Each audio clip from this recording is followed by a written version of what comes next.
may have been the case. There are others who are suggesting that Mr. Netanyahu is responding to pressure exerted by President Biden and his team in the White House. Given the behavior of Netanyahu to this point, that seems to me to be unlikely. In fact, what I'm hearing is that the Israelis are already trying to put together another strike. If anything, they want to escalate from this point forward. So, I don't have the kind of specificity that Alistair Crook has, but I can say that I think this war is going to continue for some period of time. Anybody who thinks this is over is wrong. I mean, I had people call me and say, oh, this is wonderful. Eventually, both Iran and Israel will be nuclear powers. It'll end up like India and Pakistan. I don't see that occurring at all. I think this is a fight to the finish. And I think the Israelis have begun to figure it out. Whether or not that's going to make any difference in the short run, I can't say. Well, if it's a fight to the finish, what is the likelihood that Russia and the United States will be involved? It's very good.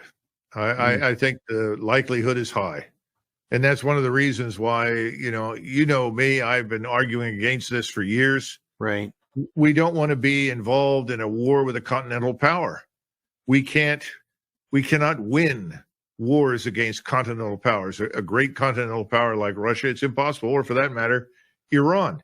All you have to do is look at the size and the distance. The task is overwhelming. We are primarily an air and naval power, and we have very, very small ground forces, most of which are not equipped for high-end conventional warfare on the Eurasian continent. So the idea is crazy. We shouldn't even consider it. But right now, we're sitting still and taking orders from Mr. Netanyahu, and he seems to want to continue. Kalalah Malak Yahweh, Wa Yahushai Bahashem, Rahak, Wadash, and double honors to the elders of Jonas Ruel. Blessings unto those men, and blessings and salutations to the Akim out there in truth, pushing his word in all sincerity and in honesty. With that being said, Shalom Israel Barakatah. Today's lesson, Destined to Lock Horns. And you heard it here upon this video. Douglas McGregor has said that it will be a fight to the finish. Douglas McGregor also stated that when it comes to a war with Russia and the United States, it's very good and high. He also goes on to say that you cannot win a war against a continental power like Russia.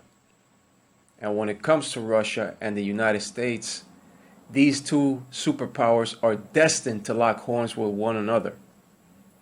And biblical prophecy has said that the small hats will be the ones to draw out the Americans to war. Surely the least of the flock shall draw them out.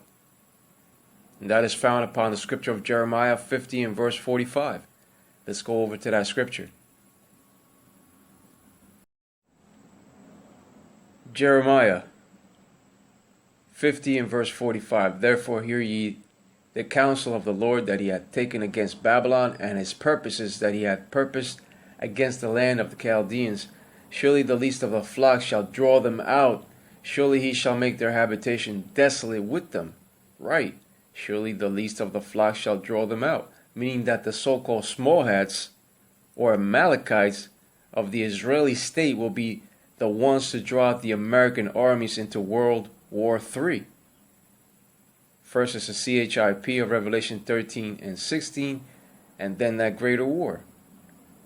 Surely he shall make their habitation desolate with them. Right, because the land of Israel shall be destroyed in the war along with modern day Babylon the Great, which is America.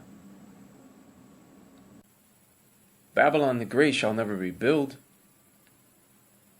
But when it comes to the land that the small hats now occupy, that shall be rebuilt.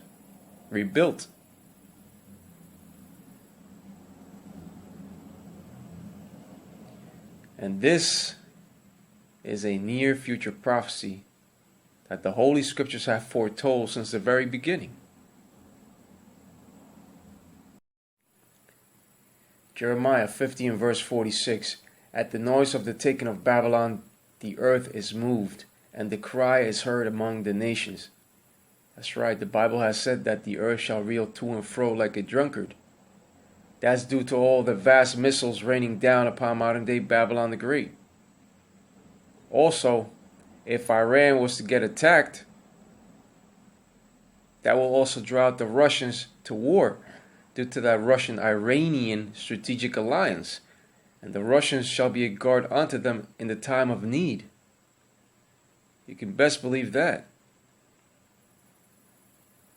That's why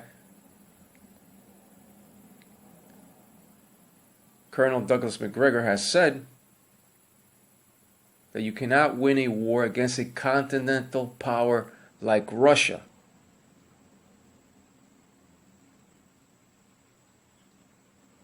So Russia's not weak. And the Lord shall utilize them to get the job done.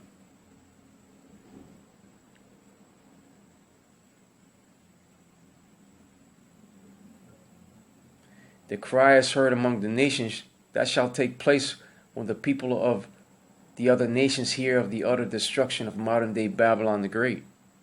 And the scripture of Revelation 18:16 through 17 has said that in 1 hour so great riches has come to naught, meaning to nothing. And when it comes to the Russians and Russia, they are known in the scriptures as Gog and Magog, according to Ezekiel 38:1 and 2. The Russians are also known as the Medes in the scriptures. And in these end times, the modern day Medes shall be stirred up along with an assembly of great nations to come up against modern day Babylon the Great, which is America. All prophecy. And no one can come against prophecy. This is the word of the Lord.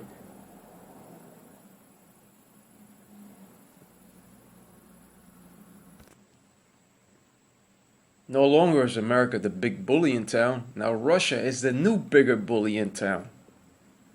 With that being said, let's go over to the scripture of Jeremiah 50 and verse 9. Jeremiah 50 and verse 9. For lo, I will raise and cause to come up against Babylon. It's not speaking about ancient Babylon, which is Iraq. It's speaking about modern day Babylon the Great, which is America. For lo, I will raise and cause to come up against Babylon an assembly of great nations from the north country. And they shall set themselves in array against her. From thence she shall be taken. Their arrows, which talks about missiles, their arrows shall be as of a mighty expert man. None shall return in vain. Right. That assembly of great nations that shall be gathered speaks of those states that broke up from Russia. And if you look on a world map, it shows you that Russia is that north country. Russia is to the north of India and China. That north country speaks of Russia. And their arrow shall be as of a mighty expert man. None shall return in vain. Right. The scripture of 2 Ezra 16:7 has also said, may one turn again the arrow that is shot of a strong archer? And the answer to that is no. Once it is shot, shall not return.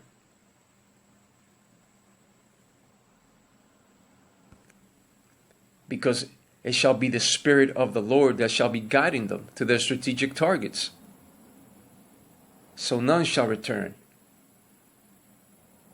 They shall all hit their strategic targets. Once those destructive nuclear arrows are let loose, the Spirit of the Lord, Yahweh Ba'Hashem Yahushai, shall be guiding them to their strategic targets. It's also prophesied that the allies of America shall also betray her. Something down the line will happen in order for that betrayal to take place. That's why we are constantly keeping watch for unfolding news events. World War III will take place as soon as the MOTB, CHIP of Revelation 13 and 16 is fully implemented upon society. That MOTB, CHIP shall come first, then that greater war follows quickly. That's found upon Revelation 11 and 14.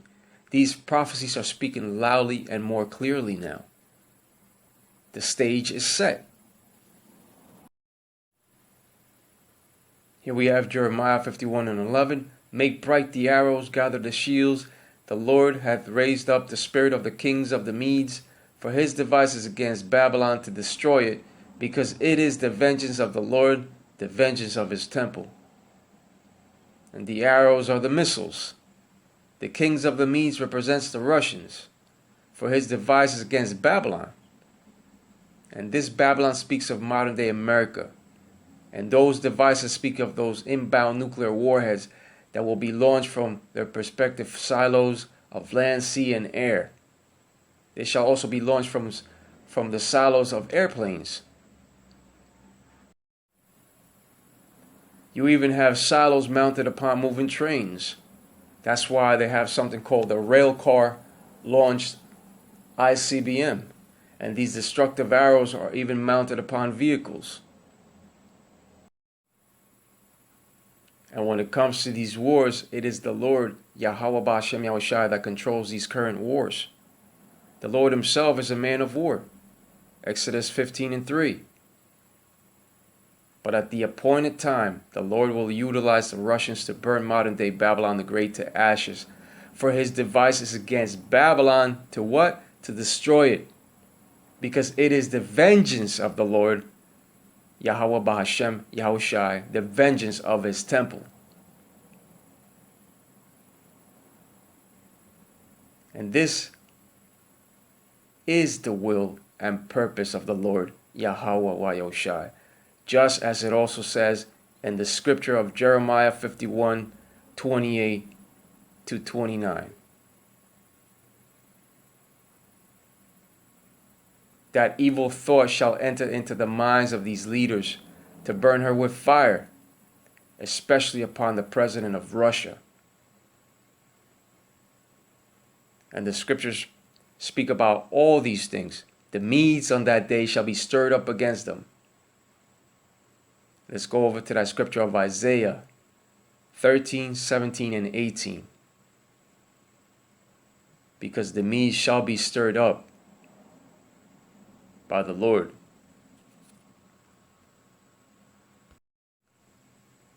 Isaiah chapter 13 and verse 17. Behold, I will stir up the Medes against them. There you have it.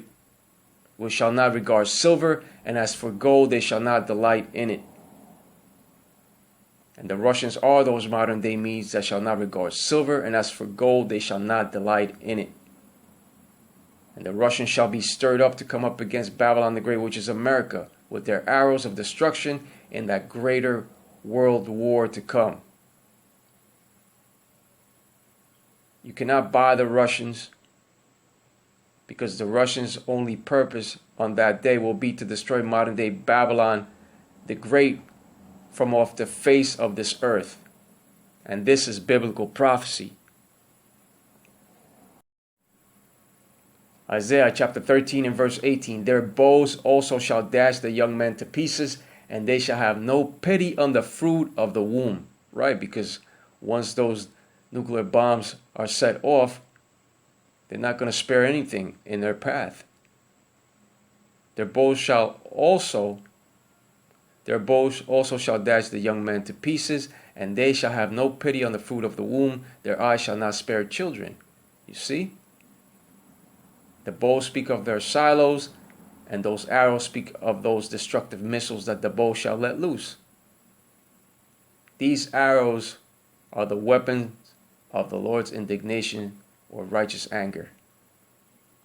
So in other words, these arrows of destruction shall not even spare the fruit of the womb upon detonation. Right. In the aftermath, there shall be nothing left. Babylon the Great shall become desolate and a complete wasteland. And after the smoke clears, that's when the wild birds shall move in and stretch themselves upon that line of confusion. Right. They shall stretch themselves upon the borders of one state to another in that very same line.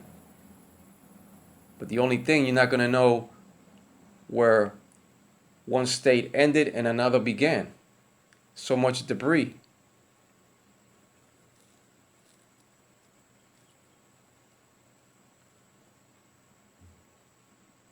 The time will come when Babylon the Great shall undergo through the worst tribulation of all, and the Lord will lay that land desolate and destroy the sinners thereof out of it. And these detonations shall also bring about radiation and darken everything, due to that smoke rising and the ashes falling upon all things. It shall bring about the wormwood, which is that contamination. And I'm not talking about the herb either.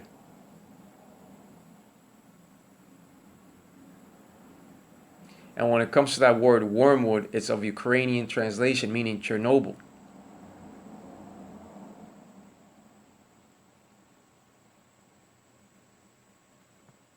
But with that being said, let's go over to Revelation 8 and 10.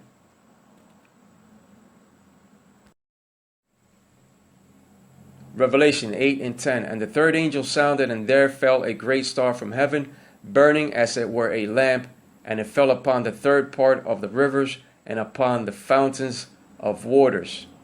Right, there fell a great star from heaven is in reference to a missile, in which the Bible refers to as arrows. And the third part of the rivers is in reference to Esau, Edom being that third part of man. And you have three classifications. The sons of God are the Israelites, the sons of men are the nations, and the sons of the wicked is Edom. Revelation 8 and 11. And the name of the star is called wormwood, and the third part of the waters became wormwood, and many men died of the waters because they were made bitter. You see, now this wormwood is not speaking about the herb to ease inflammation and to get rid of parasites. No, this particular wormwood is talking about the contamination of radiation from the poisonous effects of a nuclear detonation, from various nuclear detonations, 200 million missiles.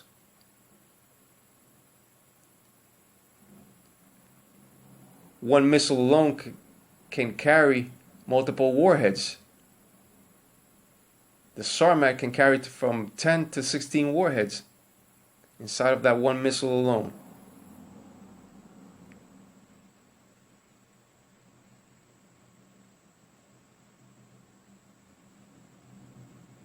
So this particular wormwood is talking about the contamination of radiation from the poisonous effects of a nuclear detonation, from the nuclear fallout. And fallout is defined as radioactive particles that are carried into the atmosphere after a nuclear explosion or accident and gradually fall back as dust or in precipitation. When it comes to nuclear weapons, they have been mainly used as a means of deterrence. So in other words, these nuclear weapons were intended to deter other states from attacking with their nuclear weapons through the promise of retaliation and possibly mutually assured destruction. But the time comes when these weapons shall be used to take out modern-day Babylon the Great from off the face of this earth. And these weapons shall bring about destruction and those poisonous waters. And these deadly weapons upon the scriptures are known as the wasters to destroy. And that is exactly what they shall do. They shall destroy all of modern day Babylon the Great. But with that being said, Kalala Malak Yahweh, Wa Yahushai, Bahashem, Rachak, Kudash, and double honors to the elders of GMS Ruwell. Blessings unto those men, and blessings and salutations to the Akim out there in truth, pushing his word in all sincerity and in honesty. With that being said, Shalom Israel, Brakta.